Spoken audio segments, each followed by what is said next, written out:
Hi guys, I hope all of you are keeping well. So actually today was AdCoder Beginner Contest 180. I did not know about it because of the early timing. I'm seeing the problems now and it was a very easy contest, I would say. So let us quickly discuss some solutions.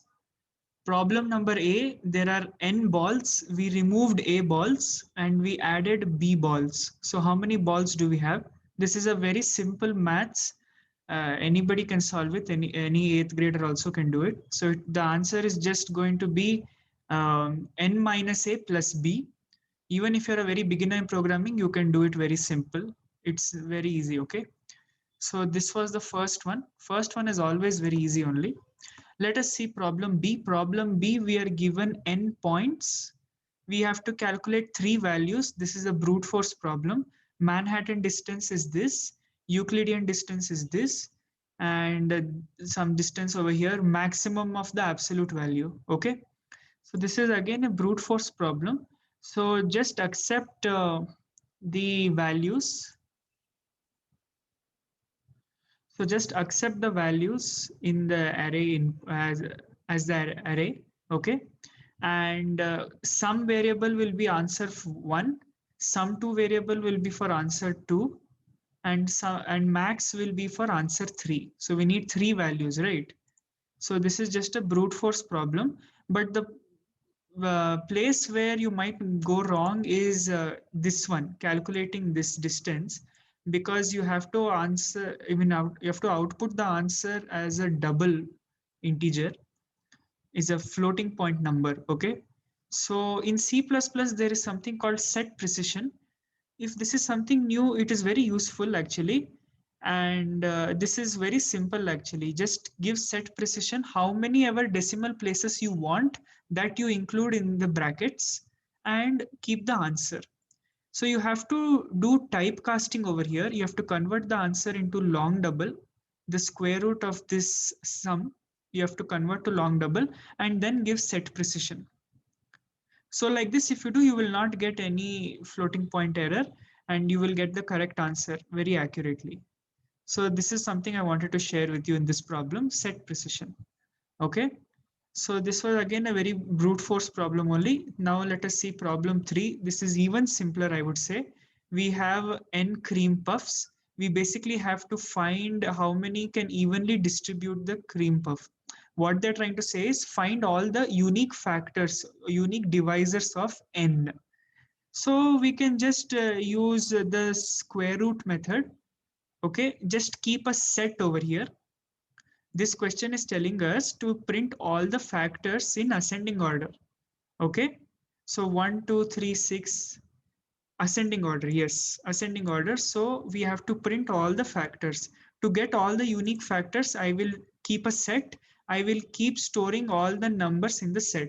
So the square root method, the root n method is like this. If a number is divisible by n, then insert that number as well as n by n. Don't forget this statement.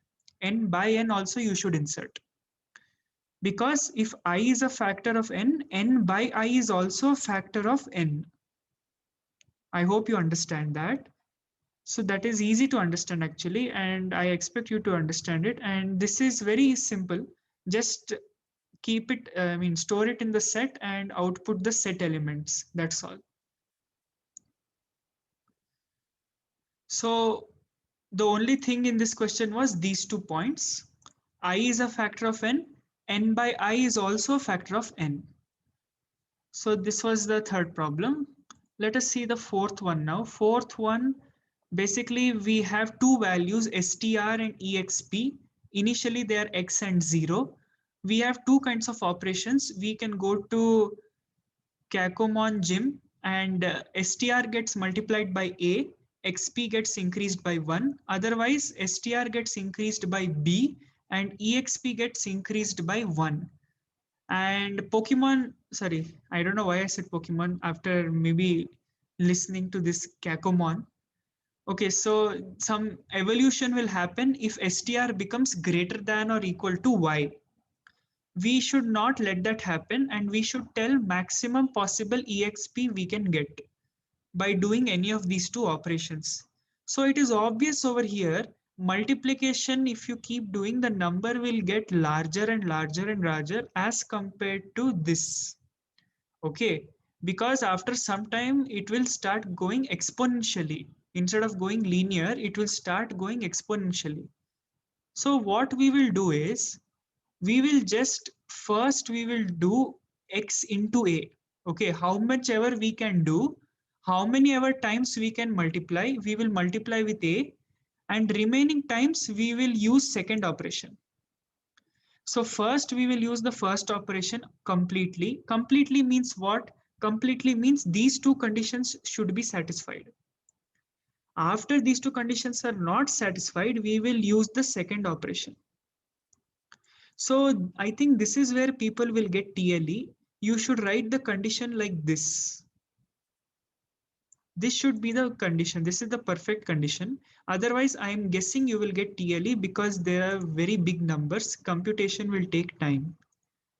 You might go wrong in one test case also and end up getting TLE. So be careful. So this is how you do it. You first you first do operation 1 completely and then perform operation 2. How many times you can perform operation 2? These many times. This is a maths problem. In CP, there is a lot of maths involved. You should be a little good at maths. If this strikes you completely, like clearly, then you can do it very, very quickly. As I did it right now, it just struck my mind. It is good if you know maths properly, or if you know it to a decent level also, it will really benefit you in CP. That's all for this video, okay? So I have made other videos on internship test, on topics like number theory, sliding window, and other contest solutions. Please share this channel with your friends and please subscribe and like. It will really motivate me. And keep waiting for the next one. So I will take your leave now and bye.